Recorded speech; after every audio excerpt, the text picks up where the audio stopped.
Hello అండి, నమస్కారం. ఈరోజు మనం భారతీయ న్యాయ సంహిత అంటే బిఎన్ఎస్లోని సెక్షన్ 75 గురించి కొంచెం వివరంగా మాట్లాడుకుందాం. ఇది లైంగిక వేధింపులకు సంబంధించిన చాలా ముఖ్యమైన చట్టం. అసలు వేధింపు అంటే ఏంటి? కేవలం మాటలతో ఎవరినైనా ఇబ్బంది పెట్టినా అది నేరం కిందకొస్తుందా? ఇలా చాలామందికి చాలా సందేహాలుంటాయి.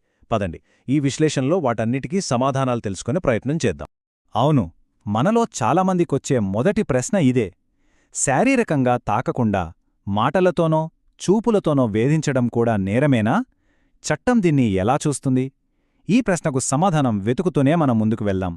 సరే, మరి ఈ ప్రశ్నకు సమాధానం తెలియాలంటే మొట్టమొదటగా అసలు చట్టం పుస్తకంలో ఏం రాసిందో చూడాలి కదా. దాని అసలు భాషలోనే ఒకసారి చూద్దాం.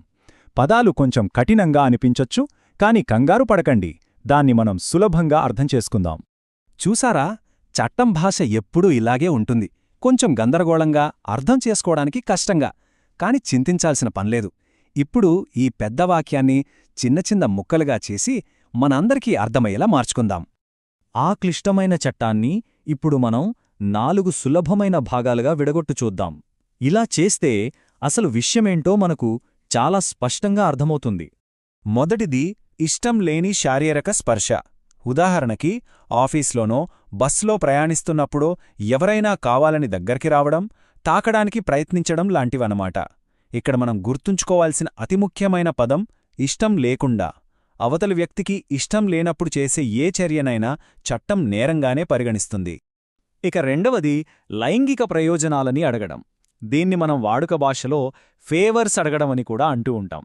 అంటే, నాకీ ఫేవర్ చేస్తే మీకు ప్రమోషన్ ఇప్పిస్తాను, లేదా ఈ పని చేసి పెడితే నిన్ను చూసుకుంటాను లాంటి మాటలు దీని కిందకే వస్తాయి.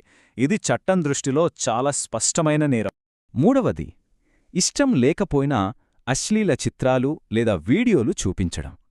వాళ్ల ఫోన్లోనో కంప్యూటర్లోనో బలవంతంగా చూపించడం. ఇక్కడ కూడా కీలకం అవతలివారి సమ్మతి. అది లేకుండా ఇలాంటివి చేస్తే అది కూడా నేరమే. చివరిగా నాలుగవది, లైంగిక అర్థం వచ్చేలా మాట్లాడటం. అంటే అసభ్యకరమైన జోకులు వెయ్యడం, డబుల్ మీనింగ్ మాటలు మాట్లాడటం, బాడీ షేమింగ్ కమెంట్స్ చేయడం లాంటివి. చాలామంది అదేంటి ఈ మాటలకే ఇంత పెద్ద శిక్ష అనుకుంటారు. కాని చట్టం ప్రకారం మాటలు కూడా తీవ్రమైన నేరంగానే పరిగణించబడతాయి. సరే, ఇప్పుడు ఏవి నేరాలో మనకొక స్పష్టత వచ్చింది. మరి ఈ తప్పులు చేస్తే పర్యవసానాలేంటి? చట్టం ఎలాంటి శిక్షలు వేస్తుంది? ఇప్పుడు ఆ వివరాలు కూడా చూద్దాం. ఇక్కడ శిక్షల్లో ఒక ముఖ్యమైన తేడాను మనం గమనించాలి. చూడండి, శారీరక స్పర్శ, ఫేవర్స్ అడగటం, అశ్లీల చిత్రాలు చూపించడం, ఈ మొదటి 3 నేరాలకు శిక్ష చాలా కఠినంగా ఉంది. 3 ఏళ్ల వరకు కఠిన కారాగార శిక్ష. కఠిన అంటే జైల్లో శారీరక శ్రమ కూడా చేయాల్సుంటుంది. కాని కేవలం మాటలతో వేధించే 4వ నేరానికి 7 ఏడాది వరకు జైలు శిక్ష. దీన్ని బట్టి శారీరకంగా చేసే పనులను చట్టం మరింత తీవ్రంగా చూస్తుందని మనకర్థమవుతుంది. సో, మనం గ్రహించాల్సిన విషయమేంటంటే, చట్టం అన్ని రకాల వేధింపులను నేరంగానే చూస్తుంది. కాని శారీరక చర్యల వల్ల జరిగే నష్టం ఎక్కువగా ఉంటుంది కాబట్టి వాటికి శిక్ష కూడా అదే స్థాయిలో కఠినంగా ఉంటుందన్నమాట. సరే, ఇప్పటివరకు చట్టం బాధితులను ఎలా కాపాడుతుందో చూశాం. కాని ప్రతి నాణానికి మరోవైపు కూడా ఉంటుంది కదా. ఇప్పుడు ఈ చట్టానికి సంబంధించిన ఒక క్లిష్టమైన, చాలా సున్నితమైన అంశం గురించి మాట్లాడుకుందాం. అదే తప్పుడు ఆరోపణలు. అంటే ఈ చట్టాన్ని ఒక ఆయుధంగా వాడే అవకాశం. ఈ వాక్యం ఒక కఠినమైన నిజాన్ని మనముందుంచుతోంది. రక్షణ కోసం ఉద్దేశించిన చట్టాలను కొందరు తమ వ్యక్తిగత కక్షల కోసం, ప్రతీకారం కోసం దుర్వినియోగం చేస్తారనే ఆందోళన కూడా సమాజంలో ఉంది. ఇది కూడా మనం తప్పకుండా చర్చించాల్సిన వాస్తవం. ఈ దుర్వినియోగానికి కొన్ని ఉదాహరణలు చూద్దాం. ఆఫీస్ రాజకీయాల్లో భాగంగా మామూలు సంభాషణను లైంగిక వేధింపుగా మార్చేయడం, లేదా ప్రేమ విఫలమైనప్పుడు ప్రతీకారంతో తప్పుడు కేసులు పెట్టడం. ఇవన్నీ ఈ చట్టం దుర్వినియోగమయ్యే కొన్ని ప్రమాదకరమైన మార్గాలు. ఇది మనం అందరం గుర్తుంచుకోవాల్సిన చాలా కఠినమైన నిజం. కోర్టులో నా ఉద్దేశం అది కాదు అని ఎంత చెప్పినా నిరూపించుకోవడం చాలా కష్టం. ఎందుకంటే మన మనసులో ఏముందో ఎవరికీ తెలియదు కదా. కాని మన చేతిలో ఉన్న ఫోన్లోని చాట్స్, ఈమెయిల్స్ లాంటి డిజిటల్ సాక్ష్యాలే అసలైన సాక్ష్యాలుగా నిలబడతాయి. అందుకే ఆన్లైన్ సంభాషణల్లో చాలా జాగ్రత్త అవసరం. ఒకవేళ ఎవరైనా ఇలాంటి ఆరోపణలను ఎదుర్కోవలసి వస్తే వాళ్ల ముందు సాధారణంగా 2 మార్గాలుంటాయి. ఇప్పుడు ఆ 2 భిన్నమైన మార్గాల గురించి వివరంగా చూద్దాం. ఒకవేళ మనపై వచ్చిన ఆరోపణలు అబద్ధమైతే ఈ 5 సూత్రాలు మనల్ని కాపాడతాయి. ముఖ్యంగా సాక్ష్యాలను ఎట్టి పరిస్థితుల్లోనూ తొలగించవద్దు. డిలీట్ చేస్తే మనమే తప్పు ఒప్పుకున్నట్లవుతుంది.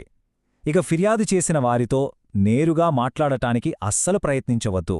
దానివల్ల సమస్య ఇంకా పెద్దది అవ్వచ్చు. నిపుణుల సలహాతో చట్టపరంగా ముందుకు వెళ్లడమే సరైన మార్గం. ఇదంతా నిర్దోషులైతే అనుసరించాల్సిన పద్ధతి.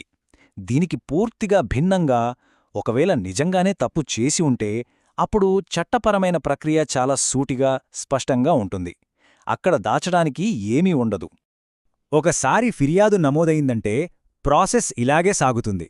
పోలీసులు సాక్ష్యాలు సేకరిస్తారు, ఛార్జ్ షీట్ దాఖలు చేస్తారు. అంటే నేరారోపణల అధికారిక పత్రమన్నమాట. ఆ తర్వాత కోర్టు విచారణ మొదలవుతుంది. అంతిమంగా సాక్ష్యాధారాల ఆధారంగానే కోర్టు తీర్పిస్తుంది. ఇది చాలా కఠినమైన హెచ్చరిక, ముఖ్యంగా ఉద్యోగాలు చేసేవారికి. పనిచేసే చోట లైంగిక వేధింపుల కేసులో దోషిగా తేలితే అది కేవలం శిక్షతోనో జరిమానాతోనో ఆగిపోదు.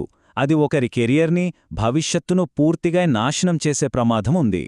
ఇప్పటిదాకా మనం చట్టం, శిక్షలు, ఆరోపణల గురించి మాట్లాడుకున్నాం. చివరిగా అసలు ఈ సెక్షన్ 75 ఎందుకుంది? దీని వెనుక ఉన్న అసలు ఉద్దేశ్యమేంటి? ఈ చట్టం యొక్క ప్రాథమిక సూత్రాలేమిటో అర్థం చేసుకుందాం. ఈ చట్టం ఎక్కడ్నుంచో గాలిలోంచి పుట్టలేదు. దీనికి మన రాజ్యాంగమే పునాది. ఆర్టికల్ 21 ప్రకారం ప్రతి పౌరునికి గౌరవంగా జీవించే హక్కుంది. ఆర్టికల్ 14 ప్రకారం అందరూ సమానమే. లైంగిక వేధింపులు ఈ 2 హక్కులను కాలరాస్తాయందుకే ఈ చట్టం అంత ముఖ్యమైనది. మన భావ ప్రకటన స్వేచ్ఛక్కూడా హద్దులుంటాయని, అది ఇతరుల గౌరవాన్ని దెబ్బతీయకూడదని ఇది మన గుర్తుచేస్తుంది. చివరిగా మనం గుర్తుంచుకోవాల్సిన నీతి ఇదే: ఒకరిని, ముఖ్యంగా మహిళలను అవమానించడం జోక్ కాదు. అది వారి ఆత్మగౌరవంపై దాడి. అదే సమయంలో తప్పుడు ఆరోపణల నుండి మనల్ని మనం కాపాడుకోవడానికి క్రమశిక్షణ, సాక్ష్యాలను భద్రపర్చుకోవడం కూడా అంతే ముఖ్యం. ఎదుటివారితో గౌరవంగా ప్రవర్తిస్తే ఏ సమస్య ఉండదు. అలా కానప్పుడు చట్టం తన పని తాను చేసుకోపోతుంది.